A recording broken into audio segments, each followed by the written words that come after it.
Welcome in. What's Right with Nick Wright, episode 362. This episode is presented, as always, by our great friends at Boost Mobile. We are hours away from the start of the NFL season, which means we are hours away from the end of, at least in my mind, the Eagles' reign as champions. Like, once a new season starts, it's a clean slate, boys and girls. And I'm at the damn U.S. Open last night.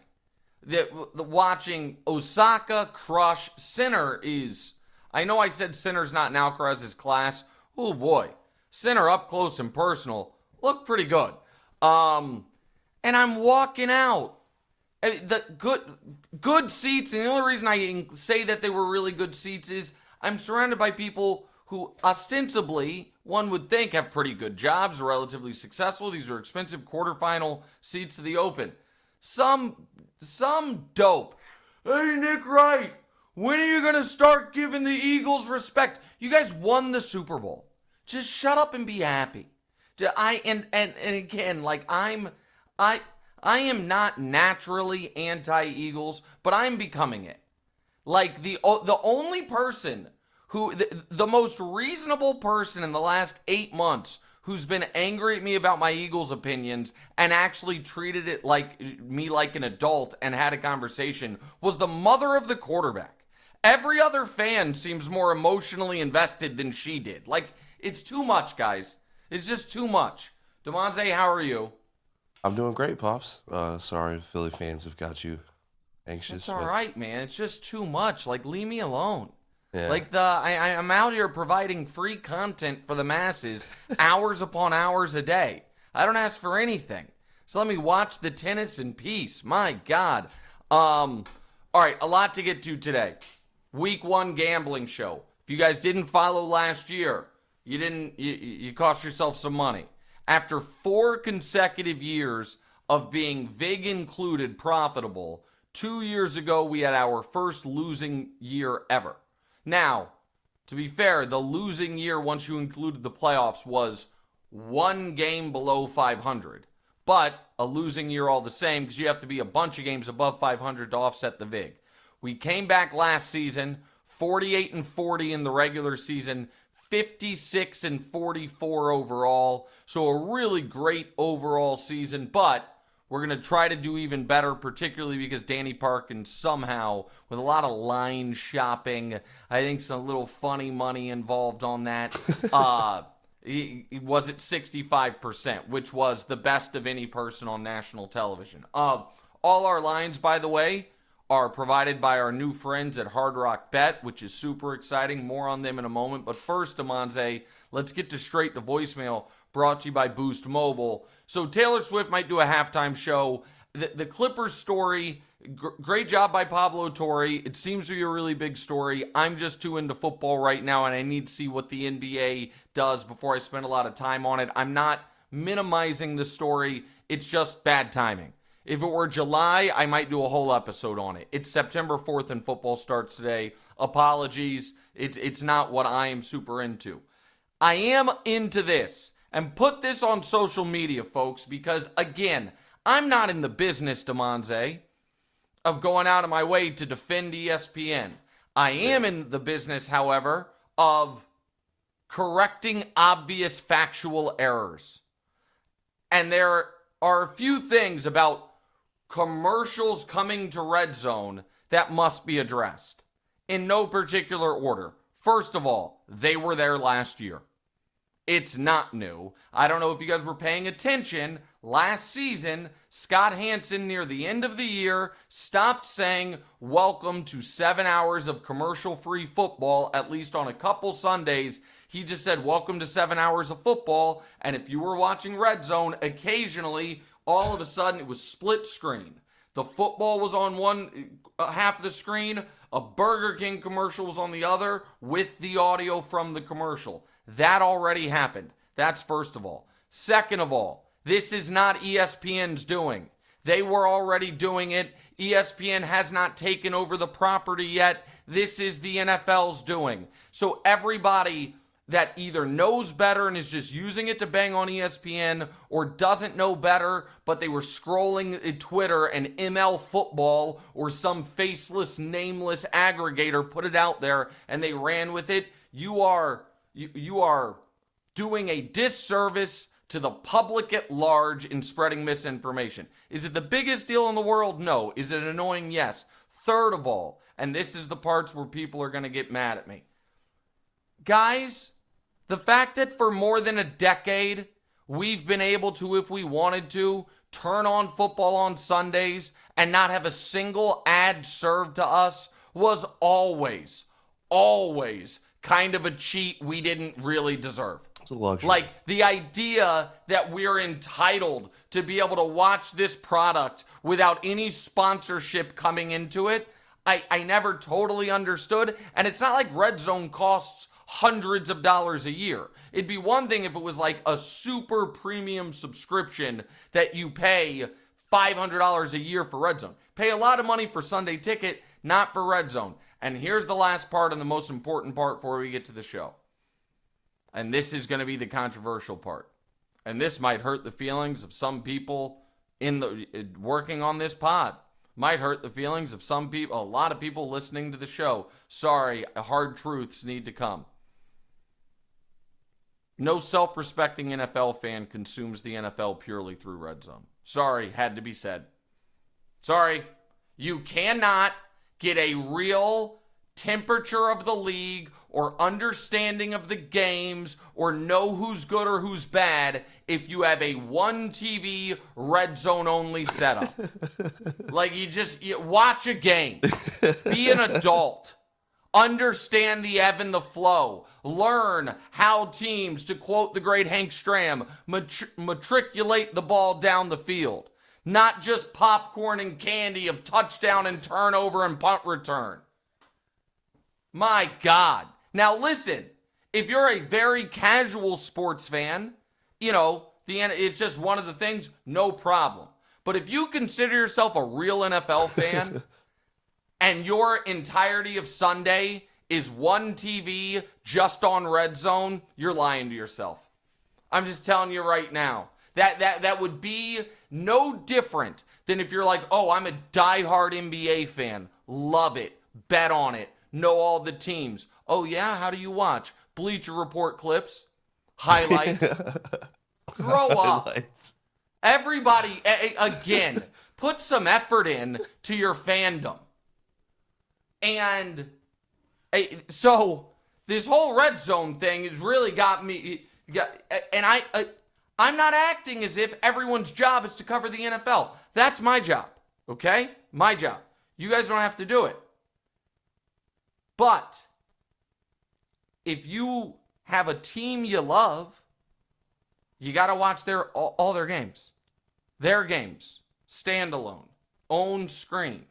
Now, if you're like, hey, I watch my team, whatever the national game is, and I second screen Red Zone, great. You're doing awesome. You're doing no problem awesome. At all. You're doing great. Yeah, that is appropriate. If you are really, really in the weeds and you want to, be split screening games on Sunday Ticket, I just tell you guys how my setup. Your which setup. I think. Like everybody. Yeah, and again, I'm not asking everybody. I do this for a living. I'm not asking everyone to do the setup that I have. What I am saying is, don't tell me you love the NFL and then I find it no different if you're like, oh yeah, I just watch Red Zone, than if I text you on Sunday at 2:30 Eastern, week 3, and I'm like, hey, did you see that? And you're like, no, I'm at an apple orchard. Like, what do you mean? Like, no, so I'm going to catch the night game. Like, we only get 18 of these a year. They're pretty precious.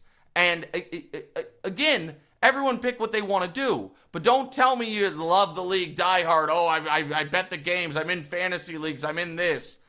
And the only announcer you've heard for 20 years is Scott Hansen. Don't tell me that.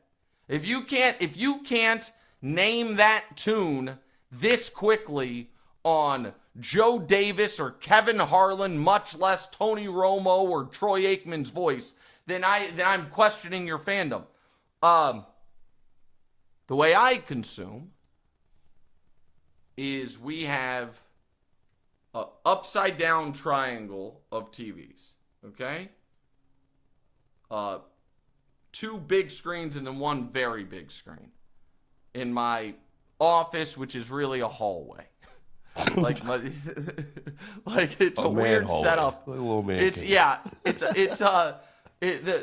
I love my house in New York City. One of the downsides of a brownstone is their narrow properties. And so I have carved out in our 5,000 square feet, Damonza, I've carved out 180 for me, and your mom's got the rest. And top left TV, red zone. By the way, very often with sound. Top right TV, biggest game. Bottom TV, the biggest TV, split screen into 4 games of my choosing. And that way, you can follow almost every game. Sound on red zone, make sure the TVs are synced up time-wise, and you got it. You don't even really have to watch red zone. You listen, you look, you do this, all that. That's how we do it. Which one of those TVs are you putting the Chiefs game on when that comes? Is that the bottom one? The top right. The top right, left okay. red zone. Best Well, the game. thing is this. It's not really a problem these days, Damonza, because the Chiefs only play 1 o'clock on Sunday like twice a year. The Chiefs, usually when the Chiefs are playing, there's no other football games being played because they know the NFL knows what the main event is. So the Chiefs game, I walk about 8 feet from the hallway that is my office to our living room. Yeah. And we have the TV that used to be, it's statute of limitations been long enough. Remember back when I did the show remotely? Yeah. When I did the show, from my house. Part of our background was this 100-inch HD screen that we used as part of the First Things First background. We stopped doing the shows remotely, and I just never gave that back. And now that's the TV that I watch the standalone games on. And it's massive. Office, living room, by myself, or with the family. That's it. God dog it, football's here. I am so excited. That was that was the longest straight to voicemail we've ever done. Shout out Boost Mobile. But again, too long, didn't read. ESPN didn't do anything wrong. There were already commercials on Red Zone. They're not going to be cutting to a full commercial. It's going to be split screen. But most importantly, be an adult and watch a game. All right, let's get to it, Damonza. So starting tonight, the NFL is officially back. We'll get to the game in a second. But what do you think are going to be some of the bigger headlines or storylines this year in the NFL? All right, so I'm going to do this the way I do almost. The way my brain works is weird. Like, I have to visualize either a map or a chart or a piece of paper to make sure I don't leave anything out. So, like yesterday for First Things First, a little pre-show trivia thing, Gianna asked me, can I name the 12 cities that have all 4 professional sports leagues? And I was 100% confident I would be able to do that. But the only way that I was going to be able to do that was to close my eyes and see a map and just start it in Maine and then work down and up and down and up. So I'm going to do something similar here where I am just going to go through the divisions and talk about what I think the biggest storyline is. AFC East, biggest storyline very clearly is, can the Bills continue? Again, this is the regular season storylines. Not the postseason storylines, because that's a separate thing. And we have all offseason to talk about postseason stuff. We're now in the regular season. AFC East storyline is very, very clearly, do the Bills have any competition whatsoever? If they do, it would have to be from the New England Patriots, at least in my opinion. And I think the Jets injury yesterday of Elijah Vera Tucker was brutal for him, losing him for the year. By the way, sidebar, we're going to have you guys can tell my energy's up. I'm very excited. Note for, again, football fans out there, I'm going to translate for you guys how to read the insiders' injury reports these days, okay? If they do not send a tweet at all, that player might have been slightly injured but probably will play, but it doesn't make the news. If they send a tweet that says, such and such got banged up but is expected to be totally fine, that usually means he's going to miss a week or two. If they send a tweet that says, avoided serious injury, consider him out a month. And if they send a tweet like they did about Elijah Vera Tucker yesterday, which is the team is concerned, that poor guy might have been medevaced off the field for all we know, and he is almost assuredly out for the year. I don't know why, and the insiders all collectively, I do know why. It's because they get the information from agents, and they don't want to make the agents mad, and so they just soft pedal everything. But like Najee Harris, the reporting was, he's totally fine. Scary situation, but the fireworks, don't worry about it. Meanwhile, they play Friday. We still haven't seen him without sunglasses on. Seems like that was 4th of July. In the avoided serious injury usually means he was seriously injured, but he's not out for the year. And the team is very concerned means he's done for the season. So when I saw that with Elijah Vera Tucker, the initial reporting, I'm like, oh, this poor guy who's dealt with so many injuries, he's probably out for the year. He is, in fact, out for the year. But the AFC East storyline is, can anybody give the Bills any type of resistance? The answer is probably no. The AFC North, Damonza, storyline to me is not about the Ravens. I think the Ravens at this point are the known quantity. We expect them to be excellent every regular season. What were you saying? Cincy is yes. What's happening with them going to continue? Is the defense going to get better? Right. Can Cincinnati become a contender again? Right. Like that's the fact of the matter is this: Cincinnati exploded onto the scene in year 2 with Joe Burrow. Shockingly upset the Chiefs in the AFC Championship game after being down huge at halftime. The very next year came back. We're back in the AFC Championship game, and then a game that gets a little forgotten, the details of it. Joe Burrow had a really rough second half of that game, including a devastating fourth quarter interception, and they lose. They haven't played a playoff game since then. The next year got derailed by Joe's injuries, but they were 4-4 with him playing, and last year got derailed by the defense. You can't miss the playoffs 3 straight years and be a real contender. And so, can they get back to being an 11, maybe even 12-win team? That's the AFC North storyline. The AFC South storyline, as much as I'd like to make it about Travis, and I don't know if you guys saw the Travis and Trevor commercial, but it's just delightful. You haven't seen it, Damonza? I haven't seen it yet. Watch it after the show with the sound on. Now, some people might call it cringe. I find it charming, but it's an Adidas commercial with like an 80s soundtrack and a lot of really weird dance moves between Travis and Trevor Lawrence. Yeah, I gotta see that. I gotta see that. But the storyline there is not about Travis as much as I'd love it to be. It's about the Texans' new offensive coordinator, and can CJ Stroud get back to year 1 CJ Stroud? Now, I'm not drawing a direct line here, Damonza, but I do think it is worth noting that CJ Stroud, up until the moment he put his arm around Caleb Williams and was like, "Listen up, young buck, let me teach you a thing or two," I think had 24 touchdowns, 5 picks, a 101 career rating, and was like 12-6 as a starter. Since then, he has 17 touchdowns, 12 picks, an 85 rating, and a 7-7 as a starter. I'm not saying those things are connected.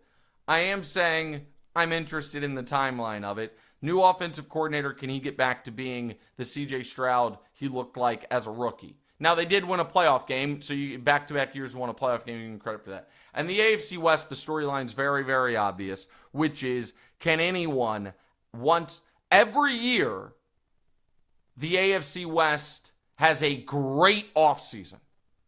Every year, the Chargers or the Broncos or the Raiders make a move that made the Chiefs nervous. Every year, there is next year will be different until the games start. And then come Thanksgiving, we're talking about the Chiefs' magic number to clinch the division by 3 or 4 games. Will this year be different?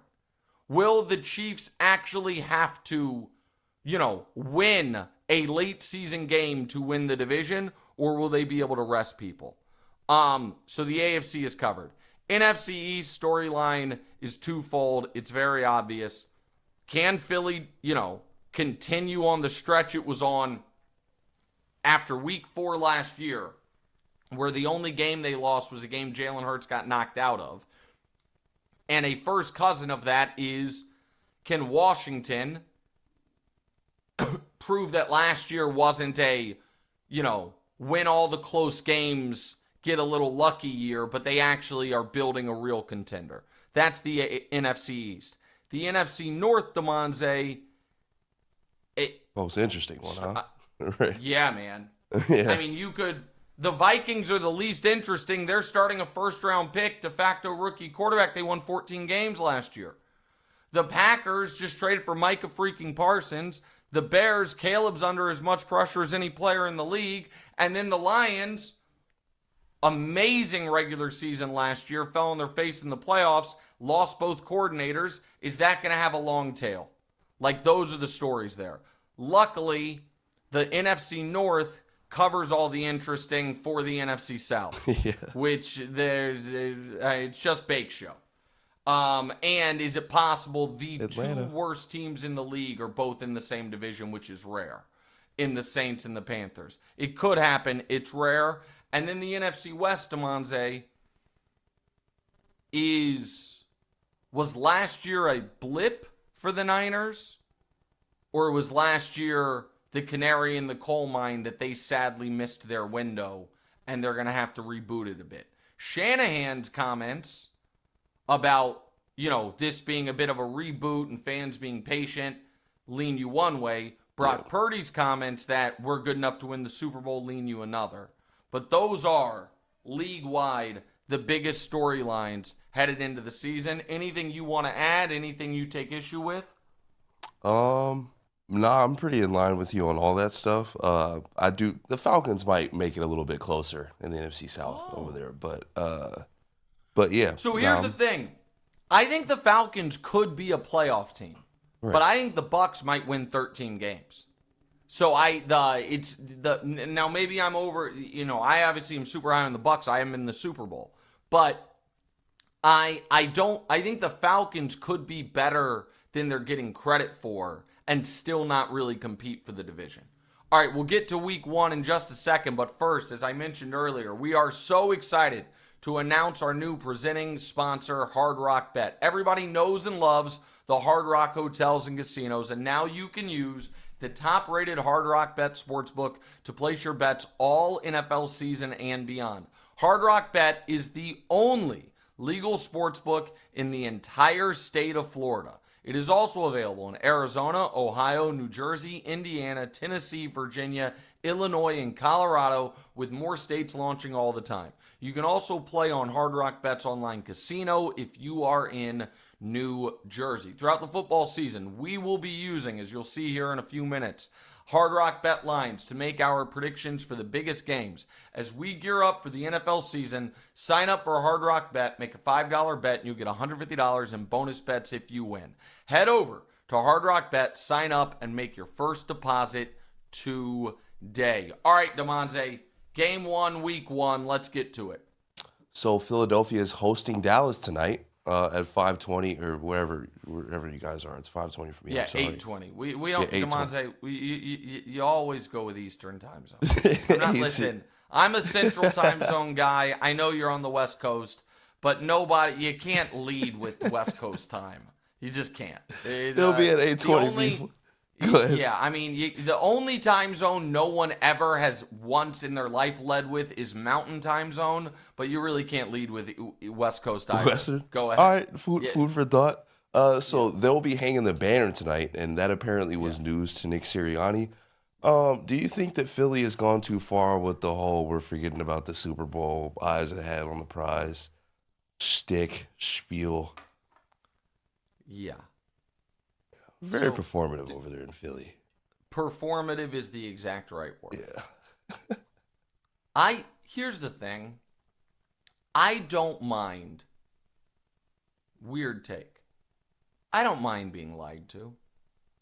I understand that at times, God, my mother would be ashamed of me.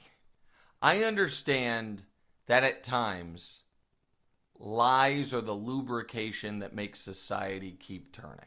I get it. Like, there are times where it is just objectively lying is the right thing to do. I get that. My only request is that your lie be at least a tiny bit believable. And Nick Sirianni, looking at the assembled Philadelphia media and saying, yeah, oh, it's banner night? I didn't know that. Yeah, we won't be out there. Not only is not believable, it also, if you were, in a police interrogating room, the moment you finished the sentence, they'd be like, oh, you messed up there, right? If you didn't know what was going on, how do you know you won't be out there? For all you know, they drop it mid-first drive. Jalen Hurts drop it back to pass, banner, bang. So just so performative and silly. And now here is the more interesting take, Damonza, in my opinion. Because Jalen is the leader of this team. Yeah. And Jalen set the template by saying, I'll never wear the ring. I'm putting it, wherever he said he's putting it and moving on. And that's fine, by the way. I'm not criticizing Jalen Hurts for that. Here is my question. So Jalen said that, and then it felt to me like Sirianni was like, all right, you're not wearing the ring. I didn't even know we won. That was the Super Bowl? I was wondering why it was 6 months before our last game. I thought it was week 22. The confetti was weird at the time. I didn't know. So here's my question. Let's say Jalen had gone the other way, which, by the way, Jalen, and he's earned this, has such universal approval. If he had done the exact opposite of what he's doing, people would love it too. Yeah. If every single press conference he had the ring on, if all he talked about was the ring, if he was like, we got a lot of new players on this team. I want them to know this is what you fight for. This is the whole goal. I'm going to, during the games, I'm going to wear it on a chain around my neck. It is a daily reminder. People would have been like, man, this guy, he gets it. But let's just say that was his approach. If that were his approach, when Sirianni was asked about banner night, would Sirianni have been like, I didn't know it was banner night? Or would he have been like, damn straight. In fact, look, show a tattoo. I know what the banner's going to look like. It's tatted right here. And all our players, we're going to be out there, locked arms, saluting the banner. This is the whole point. You guys are focused on stats and numbers. It does feel like Jalen set the tone and now Nick is trying to follow, which is fine. Again, that might be the right thing to do. Yeah, it would be weird if they were opposites on this thing. Correct. It makes more sense for them to be in line with it. It did feel like Sirianni overdid it a bit with the, I didn't know it was banner night. All right. If the Eagles they're pretending that that didn't happen, does the Chiefs Super Bowl, did that not happen as well? Well, listen, the Chiefs are not doing that. I mean, the Chiefs, Kelsey, doesn't want to talk about it. Chris Jones did talk about it some, and Chris Jones was like, listen, I think it's a learning experience. I think we'd be better for it. I do think it's important for teams to turn the page. I think it's silly to pretend like something didn't happen. That's all. All right, let's get to some other things on this game or on this topic. Yeah, what are you expecting from the game tonight? Domination?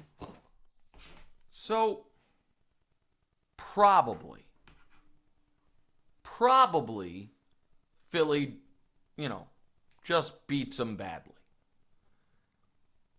Possibly Dak plays out of his mind and the Cowboys hang. The Cowboys' only path is scoring 31 or more. Like, this is not a bet I would be making. But if you're going to bet the Cowboys on the money line, go ahead and include Cowboys alternate over 27.5 points. There is no path for the Cowboys to win this game 20-17.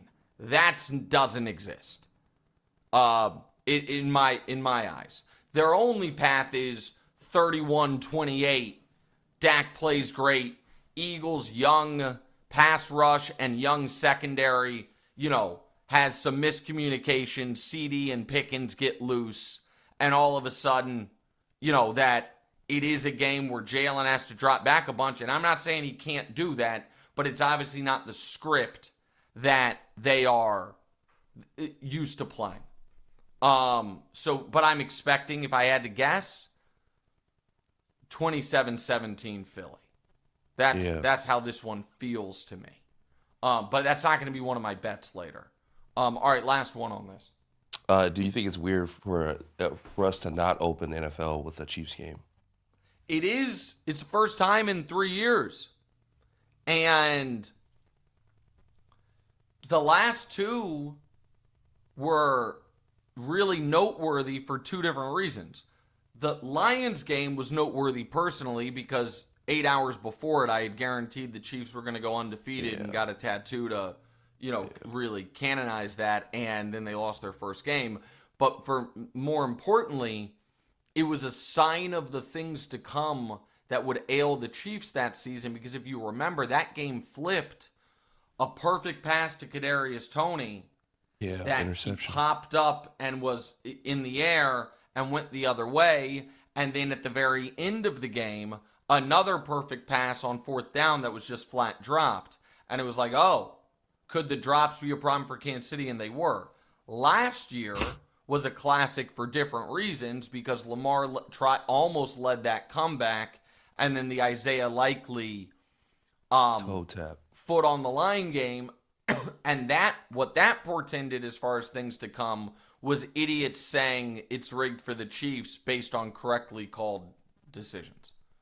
Because if you remember last year, Likely was out of bounds and people somehow got their hair up about it, about how that was unfair. It was unlucky, but it wasn't unfair. And then the next week, the Chiefs have a 4th and 6 against Cincinnati, convert it.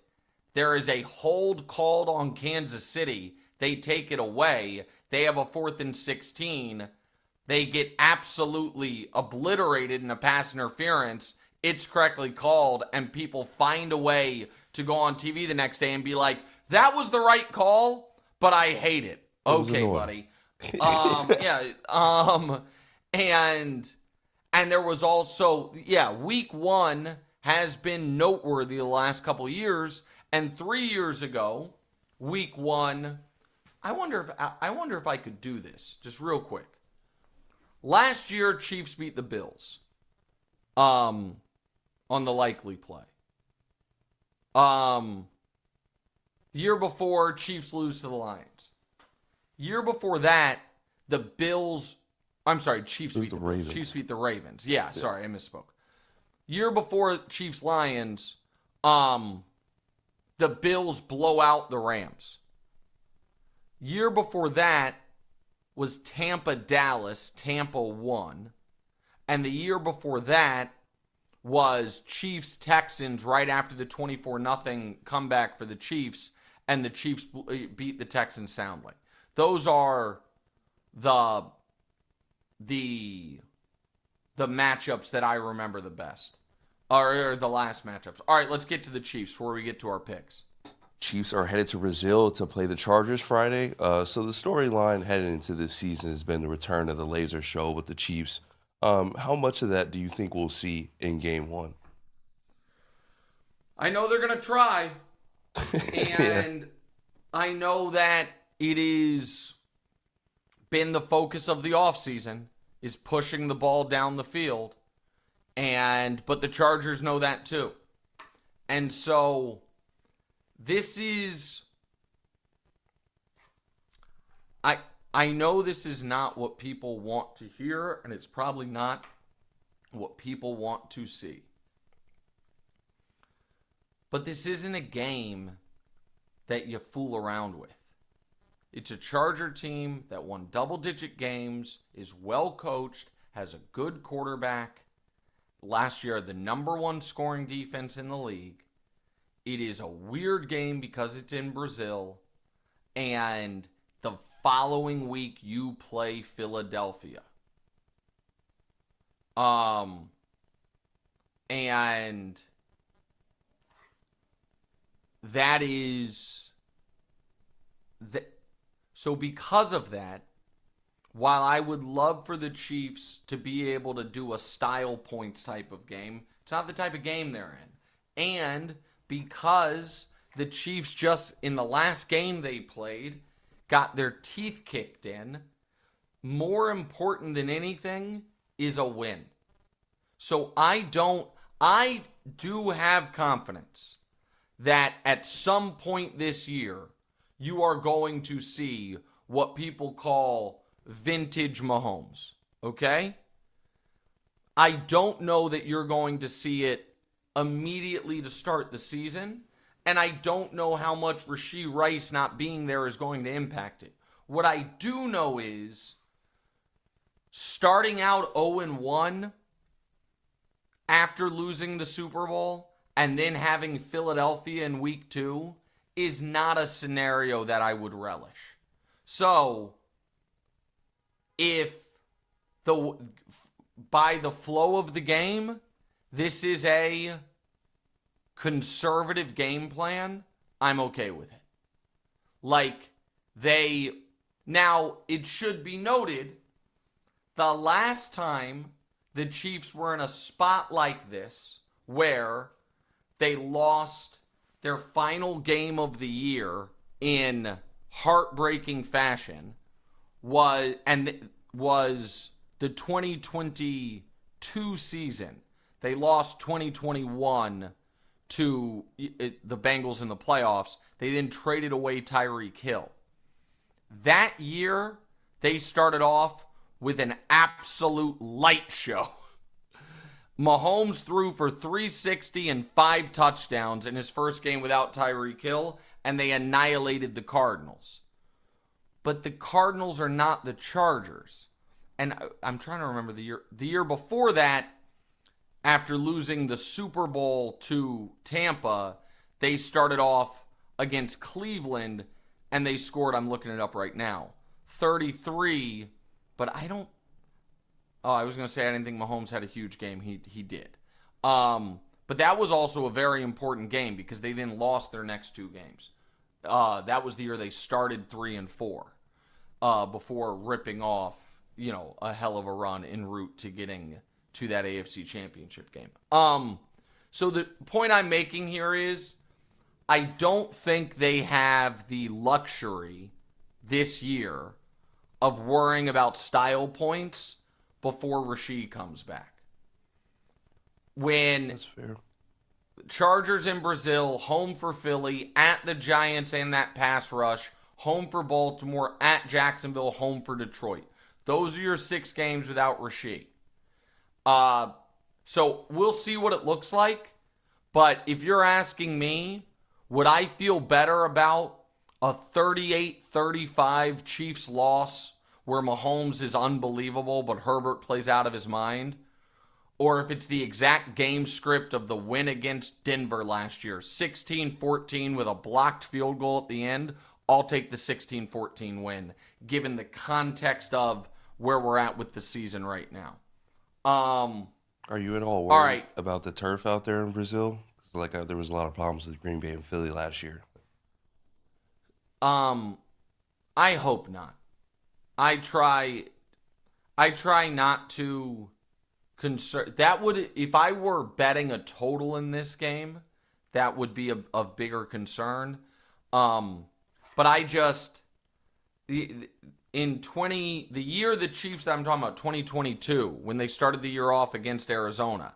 Arizona had some weird field, something I don't quite remember, but I remember Butker got hurt on it and hurt his knee. And so am I nervous about it? Yeah. Do I want to focus on it? No. Oh, excuse me. All right, let's get to Rodgers and the Jets. But first, a follow-up. I got to tell you, this might actually be the best case scenario. Robert, I'm going to say B. I don't know that I can say his last name. Robert B., who Tuesday DM'd the show or messaged the show in the chat and asked me if I was interested in going to Augusta, has followed up. And this is what he writes. Yes, the Augusta offer is real, but it's to come watch the pros practice round Tuesday before the Masters, not to play around. Offer still stands. If interested, DM my account. I got to tell you, that is ideal.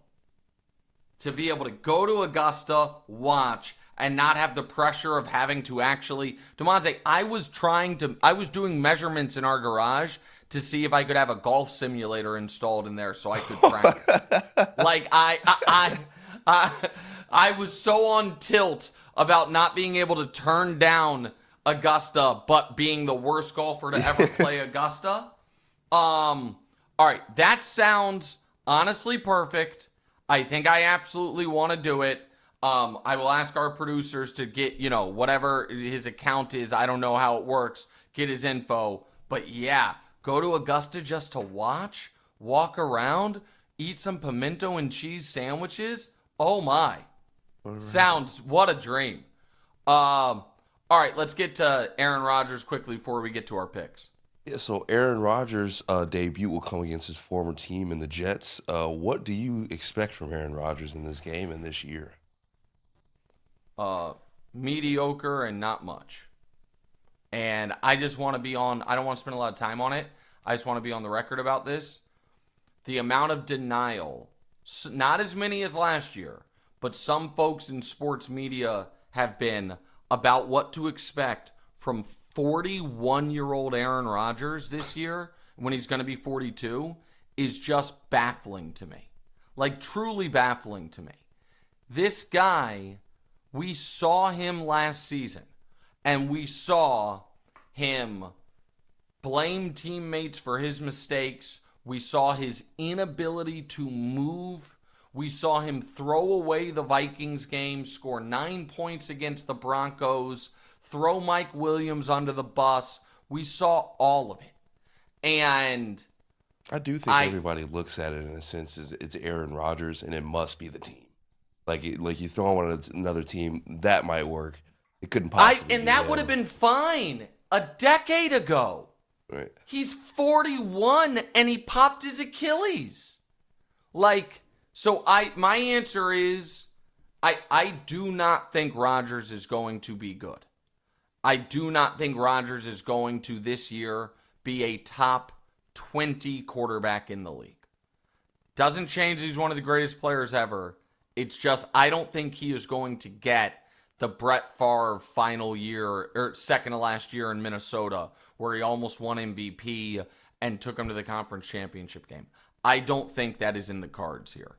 All right, before we get to our picks, my friends at Boost Mobile. Ever sign up for a phone plan thinking, wow, amazing price. Then a few months later, surprise, your bill's higher. With Boost Mobile, you pay $25 a month forever. That's unlimited talk, text, and data. Starting at just $25 a month, no price hikes, no contract forever. Plus, Boost Mobile is now a legit nationwide 5G network. They've invested billions building 5G towers across the country. Visit boostmobile.com or head to your local Boost store today and get unlimited talk, text, and data for $25 a month forever. 5G speeds not available in all areas. After 30 gigs, customers may experience slower speeds. Customers will pay $25 a month as long as they remain active on the Boost Unlimited plan. All right, Damonza, it's time. It is time. 5 picks, Damonza's teaser, maybe some exotics, some survivors. Oh, before we get to it, survivor thing. Tricky spot for me. I don't think I'm going to give out survivor picks on the show this year. Because I have too much. So here's the deal on these survivor contests. So I tweeted out the link to it. You can go to /sports/Nick Wright to see all the different contests. The $25 one, super fun. You can have as many entries as you want. In fact, we haven't gotten, there's not a ton of entries in that right now. Let me see what the latest number is on that. It was like 300 and so, but that's, winnable. That should be fun. It's 340-ish right now. So if you just want to have a fun survivor thing, if that were the only one I was doing, I would give out my picks on the show. But now we have a very tricky situation with the one that I'm taking on Helmuth in. Because it is guaranteed, Damonza, that the winner gets a minimum of $1 million. Okay? It's $5,000 to enter. You can have up to 6 entries. So if there is a guarantee of $1 million, and it's $5,000 a person, that means you would need to have 200 entries exactly. 200 times 5,000 is $1 million, right? Right now, it's sitting on 81 entries, which means there is $405,000 of entries, and call it $400,000 of entries, and $600,000 of what we call in the gambling world an overlay. That the house at the moment, if it started right now, every entry all of a sudden, instead of being worth $5,000, let me do this math real quick. What's $1 million divided by 80? That's what I thought. If it started right now, every entry would be worth $12,500. Do you understand what I'm saying? So think about it like this. So the money has to there's less people, and so you're already. So if it ends with 100 entries at $5,000 each, the prize pool should be $500,000. But the prize pool is a guaranteed $1 million. So if you, again, $5,000 is a ton of money. You have to put more money. But if other people don't join, what? Do you have to put Say more it money? again? Do you have to put? No. Oh, you don't. Okay, I see. No, I don't. No. Well, I mean, no, the company does. Like they're the house. They're guaranteeing it. So the point I'm making is this: if you and some buddies out there want to pool resources or combine, at the moment, it's the best value survivor pool there is. Like now, if they get a ton of entries between now and Sunday, they obviously want to hit the guarantee. They want to get 200 entries. It'll never be negative, minus EV, but right now it is hugely plus EV. And so because there's less people to knock out as well, less competition in there. Here's another and so the reason that I'm not going to give out my survivor picks is because we're playing for real money. Yeah. Here's the question though, Damonza. Because I have multiple entries in this thing. I've got right now 2, I'm going to have 3. Okay? Would you like to partner with me on one of them? Where one of the entries is all me, one of them you don't have to put up a bunch of money, but just you have to send you $2,500. No, I didn't say half and half. That would be so funny.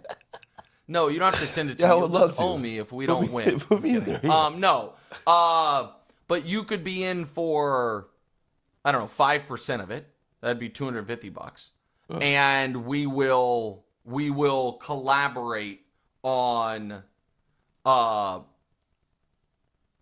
we will collaborate on the picks.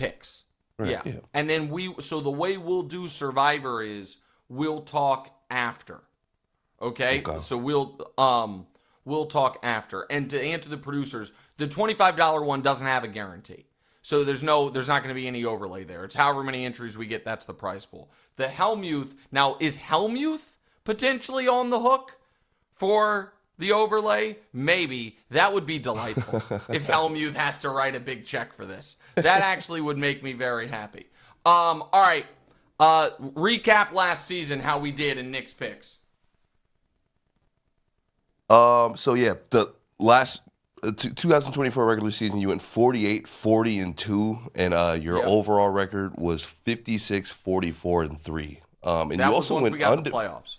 You also went undefeated in Touchdown Genie. Now this wasn't every week, but we were undefeated. I was very picky with when I went with the producers. Love a good Touchdown Genie. They love an octopus bet in the Super Bowl. They love a Touchdown Genie. They love all these things. I was very choosy on when I wanted to do it. And I didn't realize it, but I did go undefeated on it. All right. 5 picks every week. What's my first pick? First pick, we've got Kansas City -3 versus the Chargers. Yeah, it's a neutral site, and they're only laying 3. It's not. I think the Chiefs are the best team in football. I think the Chargers are around the 14th best team in football. I do not think any team is more used to handling odd environments than Kansas City. Patrick is 5-2 against the spread in openers. I understand Herbert is a really good against the spread quarterback early in the season, 10-5. But part of that is Patrick being 5-2 is even more impressive when you consider the fact that the Chiefs have become such a public team. Those lines are usually inflated. Chargers in the other direction, they haven't had a ton of early season high level expectations. I just think I do not see. I think that Trent McDuffie is going to be able to neutralize Ladd McConkey. And if that happens, how else are the Chargers? Who are they throwing it to? Like, how are they moving the ball? And I know Harbaugh is going to want to run. The no Rashawn Slater is a big deal. The Chiefs -3 against the Chargers is my first bet of the year. And spoiler a bit, it is the only favorite I am taking in week 1. Next pick, Damonza. Next pick, you got Miami +1 at Indy. Yeah, this is a pretty simple one for me. You get the Dolphins indoors, controlled climate, obviously, fast track, like that. You get Tua healthy, like that. You get Tyreek something to prove early in the year, like that. And then you get a team in the Colts that I believe might end up being the worst team in football this year. It's possible. I am getting a point. Now, obviously, getting 1 point doesn't help you a lot. You're really just picking a winner. Excuse me, I apologize. But if the Dolphins have any chance of having a better season than I think the general public expects from them, they must start fast.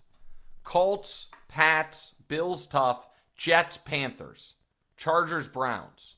Like that's their opening slate, because late in the year you go Ravens, Bills, Commanders, Saints easy, Jets, Steelers, Bengals, Bucks, Pats. And a lot of cold weather games in there. This is as close to a week 1 must win for a team's playoff hopes as exist. I don't love, obviously, the Colts quarterback in Daniel Jones. I think Miami wins the game outright, and I think Miami's going to be able to move the ball in the Colts defense. I'll take Miami +1 at Indy. And next, you've got Cleveland +5 versus Cincinnati. Do I love this? I don't. Yeah. Does it feel good including the Cleveland Browns in my week 1 picks? Of course not. However, what's lost in the shuffle about the Browns in week 1 is this. They'll be fine at quarterback this week. Now, once Flacco starts taking some hits, once the season starts progressing, how fine are they going to be? Probably not at all. But this will probably be the best quarterback situation they have all year. Cincinnati has Trey Hendrickson coming off missing most of training camp. Shamar Stewart, rookie pass rusher, missed a lot of the offseason. First game for a new defensive coordinator, and maybe most importantly, and this is a point I have been trying to make, I have real concerns about Cincy's offensive line, and you got Myles Garrett. Cincy also so just desperately needs a win that I don't think this is at any point going to be a style points type of game. I think this is going to be if we're up 3 late, suck the air out of the stadium, get out of there with a win. So I think that, 21-17 Cincinnati is a pretty likely outcome for this game. I'll take the 5 points. It's a home divisional dog against a team that is awful every single year in week 1. And so Cleveland +5 against Cincinnati is the way I'm going. It's not calling a Cleveland win. I just don't think Cincinnati's going to dominate the game because they never dominate early in the season. Next. Good luck there to you, Pops. We got Vegas at +2.5. You don't like that one. It's not. It's yeah. Because what if Cincinnati? What if they don't come out slow like they usually do? Well, then I'll lose the bet. Yeah. But divisional. But what I will also say is, here's the other thing we know about Flacco. Flacco loves chucking it deep and going for a backdoor cover. That's the other piece. Could this be Cincinnati up 27-17 with 90 seconds left, and Flacco is, throwing bombs, and we 100%. End up stealing a backdoor cover for sure. All right, next. Next, you've got Vegas +2.5 at New England. Yeah, so this is, basically just going with my preseason feel that the Raiders are better than people think they are. Now, I also think New England could be good, but I think New England is going to have real trouble scoring points this year. I like the rookie running back. I like Drake May. I don't like the receivers at all. And where the Raiders are going to be in trouble is against teams with explosive offenses. The Patriots do not have that. So I think that this is one of the few matchups all year where the Raiders defense is not going to be exploited. I think Max Crosby could have a big impact on that Patriots offensive line, and if I know Vrabel, he's going to game plan to just not let Max Crosby strip sack flip the game, which leads to conservative play calling and a lot of what he did at times in Tennessee, which is just keep it close and try to out-execute them late. I think Geno is going to come out firing. I obviously really like Ashton Genty, and I think the Raiders win this game. And I'm getting 2.5 points. This feels to me like 21-20 Raiders. So I'll take the Raiders +2.5. Also, Patriots won 4 games last year. Teams that won 4 or fewer the previous year and are week 1 favorites are 0-5 against the spread in the last 5. It's a rare thing that happens, and so I will go with the Raiders +2.5. Lastly, you've got Buffalo +1 versus Baltimore. Yeah, I mean, here's the thing. This is not anti-Lamar at all. He's a great player and a great, great, great regular season player. No, it's simply this. If Buffalo is at home, they shouldn't be underdogs. That's all. You know what I mean? Buffalo is too good of a team to be a home dog. And I think that is I also saw Baltimore last year when people thought, oh, they have an extra chip on their shoulder because that's the team that knocked them out of the playoffs in the Chiefs, and the Chiefs controlled that game. And so this, by the way, is a very similar situation. Last year, it was Kansas City -1.5. Was it minus? No. Yes. It was Baltimore Kansas City -1.5 against Baltimore in Kansas City. And that was why that likely play was almost such an awful beat, because I had KC -1.5. KC was up 7. They think they score that touchdown, and then they're going to go for 2, which would have killed the bet. You know what I like? If they go for 2 and they make it, they win. If they go for 2 and they miss it, they lose. Either way, the Chiefs couldn't win by 1.5 points. But I just don't think Buffalo should be home dogs. And this will be the only time. Where do they play the Chiefs? And by the way, they wouldn't be home dogs against. They play the Chiefs in Buffalo, but they'll be favored in that game. Like, this is also a little too much respect for Baltimore. Like, anytime this year Buffalo's a home dog, I'll bet them, which means right now is the only time. This is the only time all regular season they'll be a home dog. So, my 5 picks, and a lot of this does have to do with preseason priors, but what else can you do in week 1? Kansas City -1 in Brazil against the Chargers. Miami +1 at the Colts. Cleveland getting 5 at home against Cincinnati. Las Vegas getting 2.5 in New England. And Buffalo getting 1 at home against Baltimore. All right. Damonza's teasers last year. The record shows 11-10. That's not that impressive. When you realize he started off, I think, 0-6, it becomes quite impressive.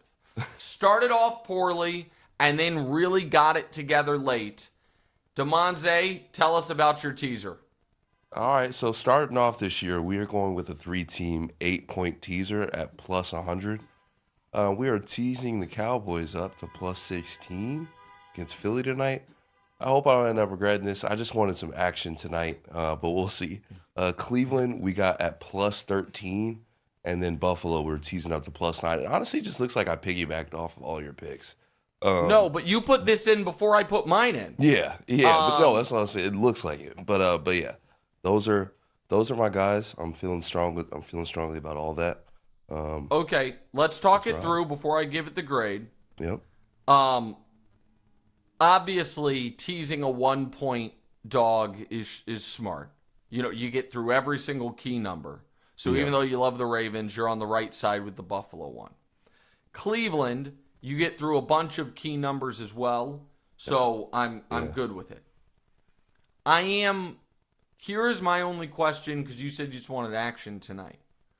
Are you telling me you think it's more likely the Cowboys upset the Eagles tonight than get just blown out? No, I just don't think I don't think Philly's going to go there and blow them out. I think the game's going to be a little bit closer than people are thinking. Like, I mean, not Dallas lose by 3 or 6 or something like that, but it's +16. But hold on. But I'm just saying you could do it the other direction.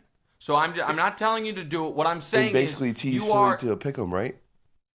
Right. If it's an 8-point line and an 8-point tease, your decision, if you want to include that game, is very binary. That's fair.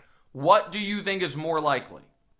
Dallas I definitely don't think Dallas is going to win. That makes sense. It makes sense. Or Philly win by 17. Right. So what do you... So I'm not trying to talk... I'm not trying to change you on it, but I'm just trying to...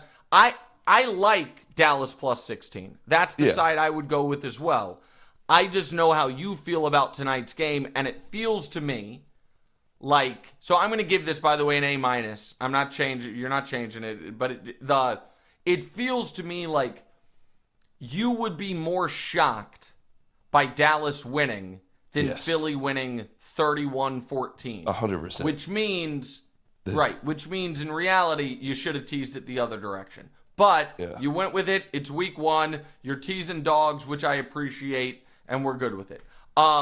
touchdown genie or exotics, we're not doing it week 1 because there's too much going on. We got to see the league a bit before we do any silliness. Survey the landscape. Survey the landscape for sure. All right.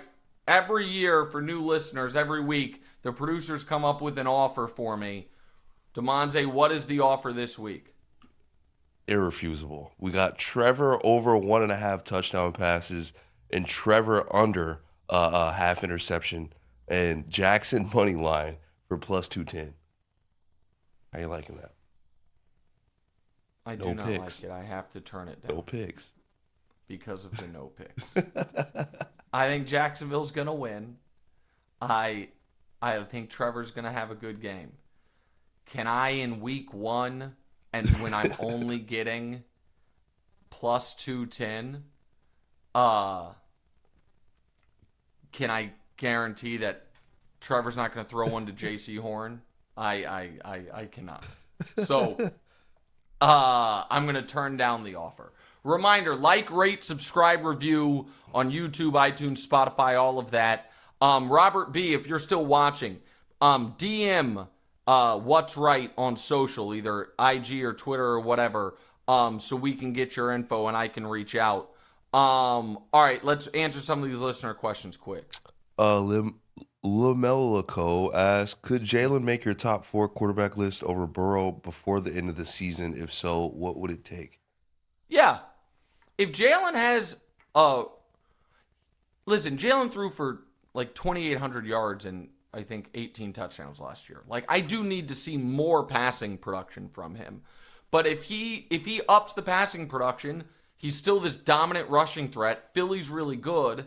And the Bengals, like, to me, the top 3 is locked. Burrow's spot is in pen, but not Sharpie, and it's not in stone. That's, like, just to be fair on it. And you can't, Jalen has these unbelievable weapons. Burrow has Higgins and Chase. I don't anticipate that happening, but yes, it's on the board, I would say. All right, next. Ronnie asks, would you bet the Bears to make the playoffs and Jags to make the playoffs for plus 690? I'm taking the plunge.